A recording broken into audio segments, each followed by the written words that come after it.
oral questions. Leader of the Official Opposition. Thank you, Mr. Speaker. I'm not giving up hope on the Premier. I continue to hear from parents, teachers, and administrators who know this political change to the early entry point for French immersion is the wrong thing to do at this point in time. I know the Premier is hearing the same concerns. There's no plan developed, no curriculum developed, few details have been shared with the public, parents attending information sessions left with more questions than when they arrived. Through the Speaker to the Premier, let's listen to the parents. Let's listen to the 2,700 retired teachers. Let's listen to our classroom teachers and give them a free voice. Let's stop this change to the entry point for early immersion. Will the Premier listen to the people? Thank you, Mr. Speaker. The Honourable the Premier. Mr. Speaker, we're still hearing the same rhetoric from the Leader of the Opposition. As we have explained several times, our decision was based on a report that was done in 2012. Mr. Speaker, this report was commissioned by the previous government in which the Leader of the Opposition was the Minister of Finance. They had two former education ministers, one from a Liberal government, one from a Conservative government, who spoke to over 200 people, Mr. Speaker. They spoke to literacy leaders, immersion teachers, English teachers, resource and methods teachers, intensive French teachers, students themselves, and community leaders, Mr. Speaker. And after doing all that consultation, after talking to experts, educators, and many more, they came out with the recommendation, Mr. Speaker, for this province to restore French immersion to grade 1. So for the Leader of the Opposition to try to insinuate that our decision was based on anything else is unfortunate, because it was based, Mr. Speaker, on a report that he commissioned when he was the Minister of Finance in 2012. Leader of the Official Opposition. Mr. Speaker, in the Saturday newspaper, I read that the Anglophone West DEC Chair, Kimberly Douglas, was invited to only the first half of a day-long session on delivering French language instruction to rural schools. This is just unacceptable, and this is only the latest issue between this government and the DECs. Councillor Mark Noel voiced his frustration with the relationship, saying their communication style, which is not inviting the chair or the DEC to different things or giving us invitations at the last minute, I think speaks to either a bigger problem or a deep-rooted philosophy that maybe we're really not partners in education. I hope that's not the case. So this is how the DECs are feeling. Can the Premier put down the speaking notes and stop the rhetoric and listen to the voices of experience and scrap the early immersion change at this time? Thank you, Mr. Speaker. The Honourable the Premier. He wants me to put away the notes, Mr. Speaker, as he reads his question off his paper. Mr. Speaker, we have made a decision that is in the best interest of the students of our province, based on evidence, based on consultations, based on stakeholders being involved in the report that was done in 2012, commissioned by his government, Mr. Speaker. Now, I want to let you know that we want to work with all educators, and we want to make sure that we move our province forward by making strategic investments in education, and that we invest more in education than we ever have before as a province. And that's the plan of our government, Mr. Speaker. I have to take issue with the Leader of the Opposition getting up talking about his experience. If he wants to talk about his experience, I'll be glad to do so, Mr. Speaker. His experience of not hitting any of his deficit targets, his experience of being the Minister of Finance under the worst government in terms of economic development, his experience of cutting into education and healthcare. If he wants to talk about that, Mr. Speaker, I'll stay here all day to talk about his experience. Leader of the Official Opposition. So, Mr. Speaker, the speaking notes and the rhetoric continues. Nobody sees a way that this change to early immersion is in the best interests of our children. The most recent results of the grade 1 entry point were dismal. Only 10% of our children who graduated from this program did so with an acceptable level of bilingualism, and most of them not even enough to qualify for employment requiring bilingual abilities. That is not success, Mr. Speaker. And we're going to do it again. We're going to press pause. We're going to stop. We're going to reinstitute a program that's already proven didn't achieve results. As an overall percentage of our total graduates, less than 4% graduated with an acceptable level. We have yet to learn the initial results of the grade 3 entry point because none of those young people have graduated yet. How could the government make this decision without evidence and call it anything but a political decision? Thank you, Mr. Speaker. The Honourable the Premier. Président, comme que nous avons dit à plusieurs reprises, nous avons pris la décision basée sur un rapport qui a été fait en 2012. C'est un rapport qui a été sanctionné par le dernier gouvernement, donc le chef de l'opposition en faisait partie comme le ministre des Finances. Monsieur le Président, ce rapport était fait par deux anciens ministres de l'Éducation, un d'un gouvernement libéral, un d'un gouvernement conservateur. Ils ont été rencontrer des experts, des éducateurs, éducatrices, des enseignants, enseignantes, des étudiants, des élèves, des personnes intéressées, des leaders communautaires. Et après avoir consulté au-delà de 200 personnes, ils ont venu à la conclusion que l'immersion précoce en français devrait être en première année. Alors, Monsieur le Président, nous avons basé notre décision sur ce rapport qui a été fait en 2012, qui a été fait en raison que son gouvernement, lorsque le chef de l'opposition était le ministre des Finances, a demandé à ces individus de nous donner un rapport. Nous, la différence, on la suit, Monsieur le Président. Leader of the Official Opposition. Really interesting, Mr. Speaker, when we can talk about a report, but we can't listen to current people. 2,700, 3,000, a number of people, and we can spend our time talking to a report that these people that I'm speaking of don't agree with. On September 30th, the Premier made the shocking announcement that early French immersion will return to grade 1. On October 31st, his government brought forward the change to the teachers' licenses in New Brunswick. When I asked the Minister of Education to explain this move, I did not get an answer.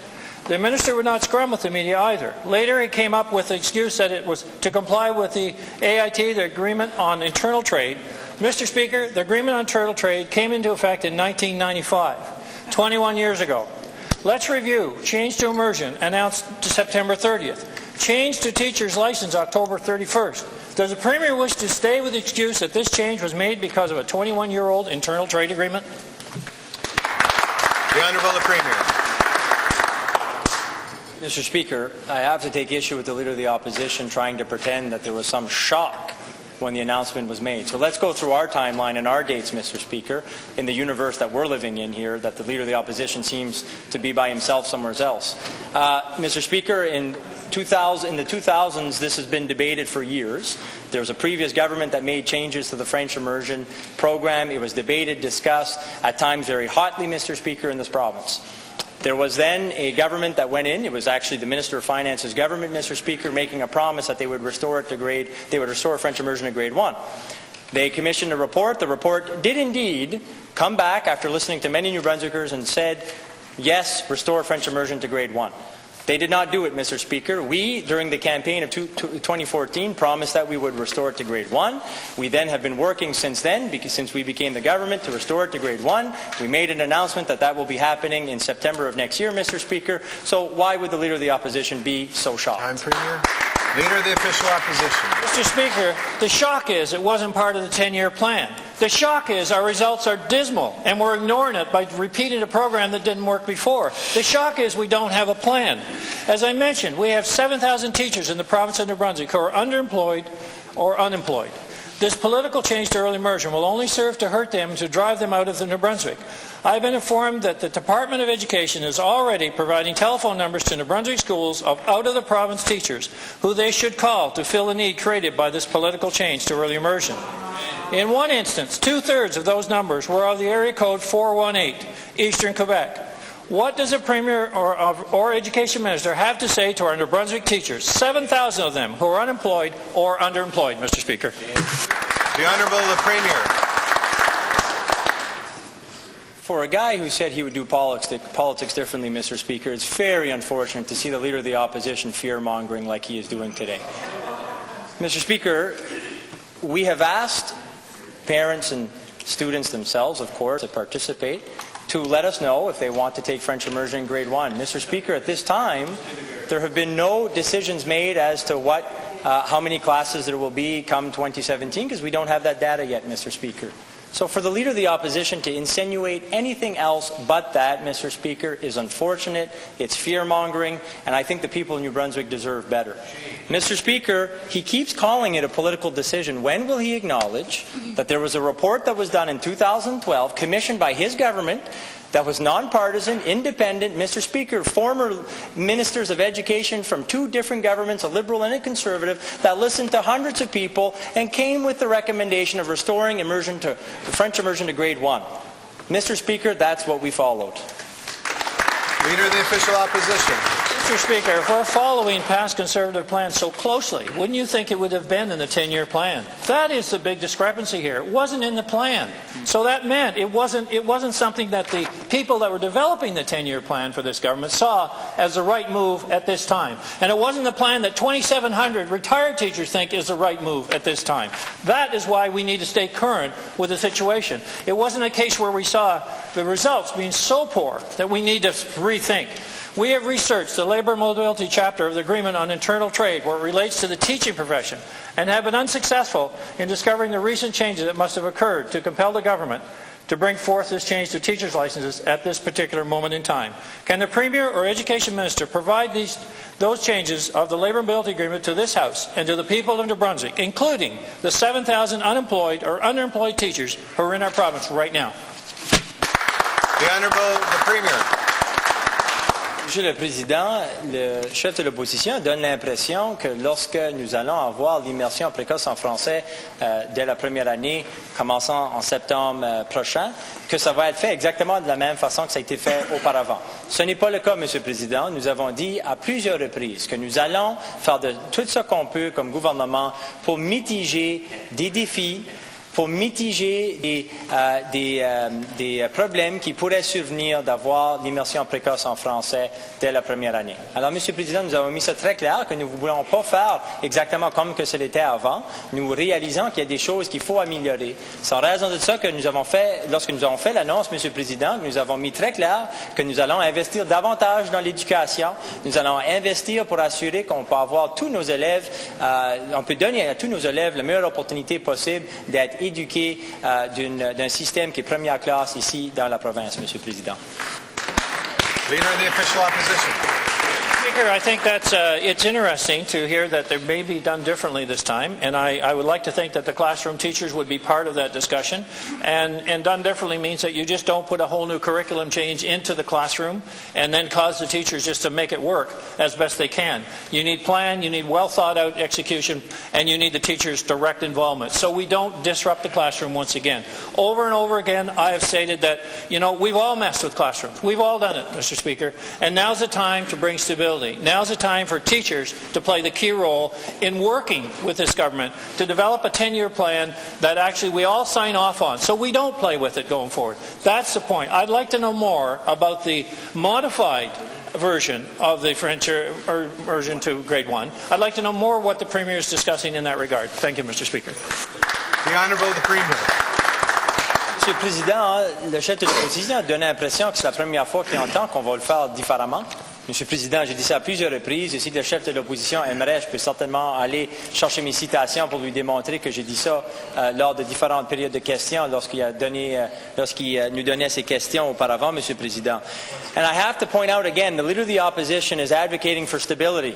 And I get it, Mr. Speaker. I've listened to many teachers. I've met many teachers, many others in the system as well. And they do want stability. I get it, Mr. Speaker, of course. But we're not going to only follow the principle of stability, because I think we all agree that we need to ensure that we continuously improve the results that we get out of our education system. So for the Leader of the Opposition to say that we need stability and that should be the overriding principle, but then in the same day, same breath, he says that the system is broken and we have to completely overhaul it, Mr. Speaker, well, I think it's a bit unfortunate that he's playing both sides of his mouth, Mr. Speaker. Leader of the Official Opposition. Member for Southwest Miramichi Bay Devin. Mr. Speaker, not long after he arrived in the People's House, the Premier stood and proclaimed the importance of perception. He said, and I quote, "The perception of politics and the perception that the political system is working for New Brunswickers is often just as important, as if not more important than, some of the outcomes. New Brunswickers need to believe in their political system if they are going to entrust the government with making important decisions." End quote. Today I would like to ask the Premier if perception is still as important to him as it was then. Does he stand by his words?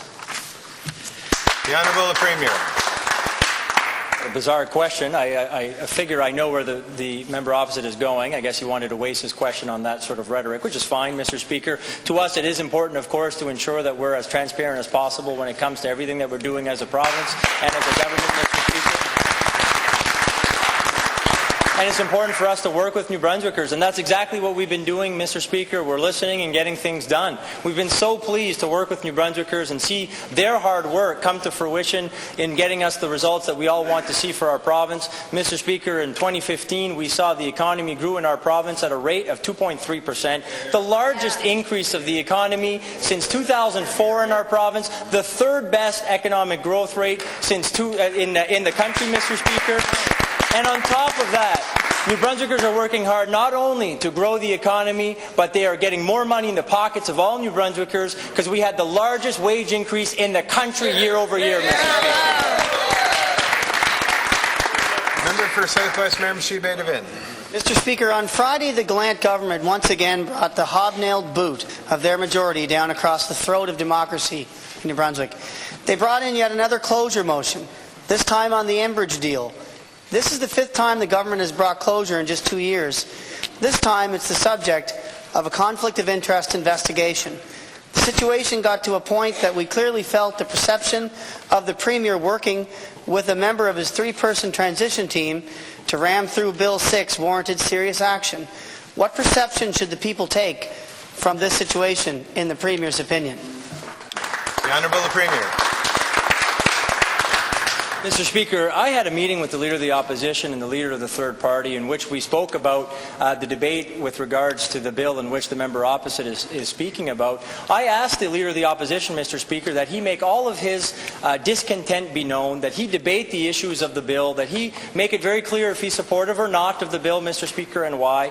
All that I did ask him is that we'd be able to, at one point, vote on the bill, Mr. Speaker, so that we can make sure that the deal in which this government has worked very hard to strike to save $800 million of liability on the people of New Brunswick be able to pass, Mr. Speaker. I told the Leader of the Opposition he could debate it and he could make sure that it'd be very clear that he had problems with the bill if that was the case, but that we at least be able to vote on the bill.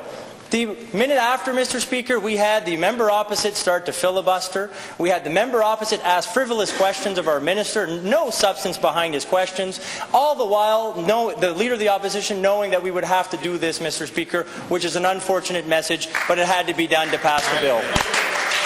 Member for Southwest Miramichi Bay to Vin.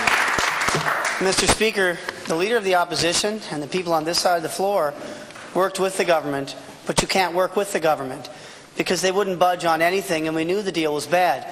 Our former government wanted this to go to a settlement in 2019, knowing the lawsuit was frivolous. Although negotiations were wide open, we were never going to settle this unless the deferral account was gone and there were adjustments made. We're talking about a company that promised 70,000 customers. They never got past 13,000. Now they're back down to 12. So I'm saying today, Mr. Speaker, I want to know from the Premier's opinion, what's in this for the government?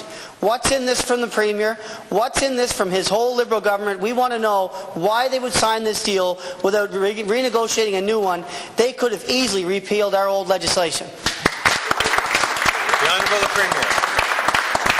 So let's go back to the heart of my answer. The Leader of the Opposition, I told him that we would like to pass this bill and that we had no problem with him being against it and voicing his discontent and what he didn't agree with the bill. I asked him for us to be able to vote on it instead of us having to bring closure. The Leader of the Opposition has no interest of working with us. The Leader of the Opposition, in fact, saw an opportunity, a political one at that, Mr. Speaker, told his critic to rev up his criticism, to waste time and ask frivolous questions of the minister, so we'd have to bring closure. If that's the way that the Leader of the Opposition wants to do politics differently, that's okay, Mr. Speaker. When it comes to the legal battles, I very much appreciate the opinion of Jake Stewart, Mr. Speaker, of the member opposite QC, who in his opinion thinks that the lawsuits were frivolous. The advice we got, Mr. Speaker, that was certainly not the case. There's a liability, a potential liability of $800 million that the people of New Brunswick would have had to pay, Mr. Speaker, so we came to a deal that was right for the province, right for our economy, and right for the people of New Brunswick.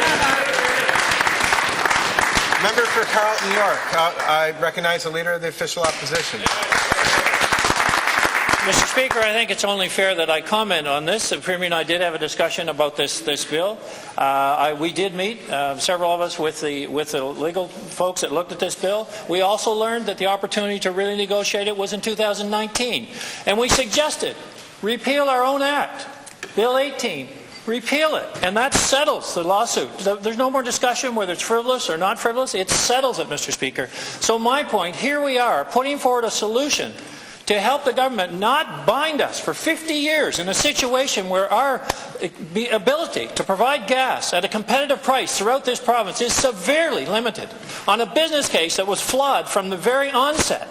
So, Mr. Speaker, the opportunity, repeal Bill 18, put it off the table, negotiate the right deal for this province in 2019. That was our solution, Mr. Speaker. I've worked with big companies. I know we can get a better deal, Mr. Speaker. The Honourable the Premier.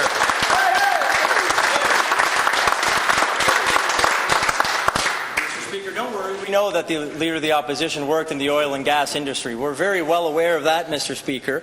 And I have to say, then, if that was such a magical answer, Mr. Speaker, when the member opposite was the Minister of Finance, why didn't he and his cabinet do exactly what he's proposing, Mr. Speaker? Yeah. I'd like him to tell us whose fault it is, then, in his cabinet, Mr. Speaker.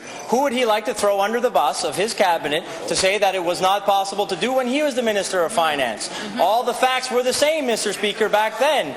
So I asked the Leader of the Opposition explain to us why in the world he could not get it done when he was the Minister of Finance. Leader of the Official Opposition. Mr. Speaker, I think there's some confusion here. Bill 18 was what we put in place in 2011 or 12. Bill 18 was to allow open market and let the gas flow in this province, to allow companies in central New Brunswick, northern New Brunswick, to take advantage of a gas supply that otherwise they would not see. Bill 18 was what we put forward, and we saw no reason to repeal it.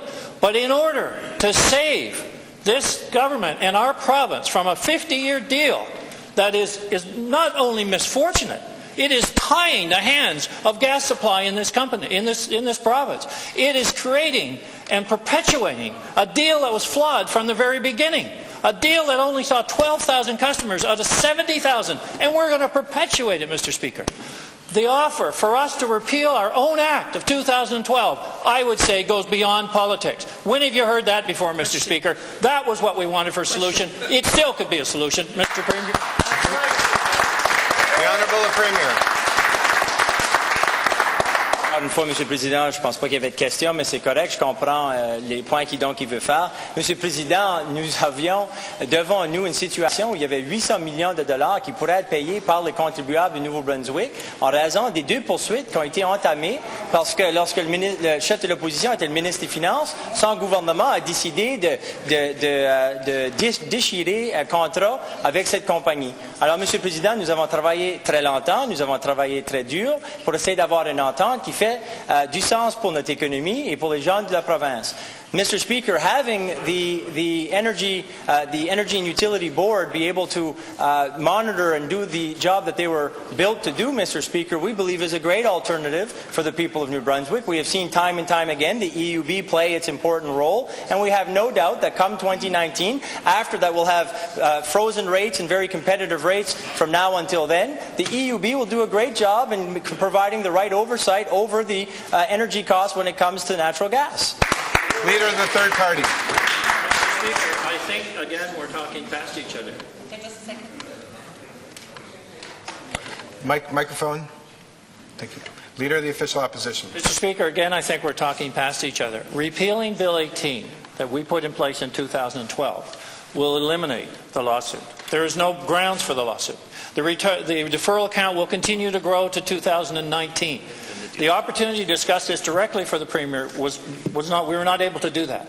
The opportunity to have the lawsuit dismissed, not bind the hands of our province for the next 50 years, and to create a deal that's best for New Brunswickers going forward, not a deal that was created 20 years ago that has proven to be flawed. That's the opportunity. So we get rid of the lawsuit, we get rid of tying our hands for 50 years, and the case is over. We discussed the right deal for New Brunswick in 2019. No matter who's there, we have the opportunity to do the right deal. Mr. Speaker, that's what I was asking the Premier. That's the opportunity. And for us to put forward, we suggest repealing our own act. How much more non-political can you get than that, Mr. Speaker? The Honourable the Premier. Mr. Speaker, we have gotten a great deal. Mr. Speaker, we have worked with the proponent. We have had, I believe, a very good outcome of those discussions. We have been able to get the potential liability of $800 million off of the backs of New Brunswickers. We've been able to get very competitive rates from now until 2019. And then beyond there, we will have the EUB play its role on oversight when it comes to protecting the consumer. So, Mr. Speaker, we've gotten a great deal. And especially, it's a very good deal, especially given the circumstances in which the Leader of the Opposition, when he was the Minister of Finance, decided to rip up a contract with the proponent. So, Mr. Speaker, we're working very hard to ensure that we're going to have competitive rates, we're going to have a strong energy sector, and we're going to ensure that that plays the role it has to play in growing our economy. And, Mr. Speaker, we're very happy to see the outcomes that we've had as of late when it comes to economic growth, and we believe with the decisions and the things that we're getting done, that will continue to happen, Mr. Speaker. Leader of the Third Party. Thank you, Mr. Speaker. Mr. Speaker, CBC's Robert Jones has published a series of stories drawing attention to the fact that New Brunswick has foregone nearly $380 million in property tax revenue over the last 40 years. Now, some of these tax expenditures, Mr. Speaker, are designed to meet important social goals, such as preserving agricultural land, but others have long ago lived out their raison d'etre, such as exempting Irving Oil's petroleum storage terminal or the Irving Repsol LNG terminal. I have tabled a motion, Mr. Speaker, that would see government publish revenues foregone through tax expenditures so it's transparent to all New Brunswickers where we're giving up tax revenue and for what purpose. Will the Minister of Finance commit to supporting this motion so that New Brunswickers can have a transparent accounting of revenues foregone? The Honourable Minister of Finance. Mr. Speaker, the province is currently conducting a review of all tax expenditures, and of course it's very important for us to take into consideration the priorities of our province. We have a fiscal responsibility to get our house in order, but also we want a system of taxes that is relevant, that is fair, that is progressive, and that also serves both economic and social purposes. And so I'm happy to say that we are taking this review on, and it's a thorough review of all expenditures together so that we're not looking piecemeal. There is impact, interplay among them, and Mr. Speaker, it's important that we do stay relevant, and so yes, we are committed to doing this review, and such results will come back to government, and we'll make some decisions. Thank you. Leader of the Third Party. Mr. Speaker, one of the things that CBC's Robert Jones found was that large freehold forest land and all forest lands, in fact, have received special tax treatment for years, whether or not it's owned by a large multinational corporation or a family, whether it's managed sustainably or not. For example, Brookfield, a global asset management corporation, owns 308,000 hectares of freehold forest land in New Brunswick, valued at $228 million, yet for tax purposes, the province assesses it for $31 million. J.D. Irving even owns more land than that. We want to see fairness, as the Minister said, Mr. Speaker. So the question is, will the Minister modernize the property tax treatment of corporate-owned freehold forest lands so billion-dollar corporations start paying their fair share? The Honourable Minister of Finance. I'd like to thank the member of the third party for the question. Of course, we want to consider competitiveness and fairness, and in this we have to consider individuals and small business owners. We have to consider what's fair, what's progressive, and so all of these principles have to guide us in how we go forward with treating taxes. But it's also important to say that, you know, with tax credits, tax exemptions, tax rebates, all of this, all of these systems were built by multi-governments over many, many years, and it is important that we commit to take a look at these, and that is what we're doing, Mr. Speaker. Final question, Leader of the Official Opposition. Well, Mr. Speaker, in 2012, the Department of Finance launched an initiative to make the property tax system fairer, more equitable, and transparent. They published a white paper, in fact, called Improving New Brunswick's Property Tax System. At Public Accounts the other day, Mr. Speaker, when I asked the Deputy Minister of Finance whether they had evaluated the effectiveness of this effort that was undertaken just 4 years ago, they said no, they had not. My question for the minister is, when will the minister report back to this House on the results of her re-evaluation of the property tax system's tax expenditures? When will we hear about it? The Honourable Minister of Finance. Thank you for the question. We're operating in an arena here where we want to be transparent, and we're undergoing this review at the moment, Mr. Speaker, and when the review is complete, the recommendations will come to government. We will make some decisions at that time, but it's going to take a few months to complete the review. And, Mr. Speaker, I want to remind people as well that the tax exemptions, rebates, credits, they all serve very important purposes that are economic and social. And we care very much that they are relevant, that they're serving the needs that they intend to serve still today. And, you know, we've done some great things on the social front through our tax expenditures, and we will continue to do so. Thank you. Time for oral questions has expired.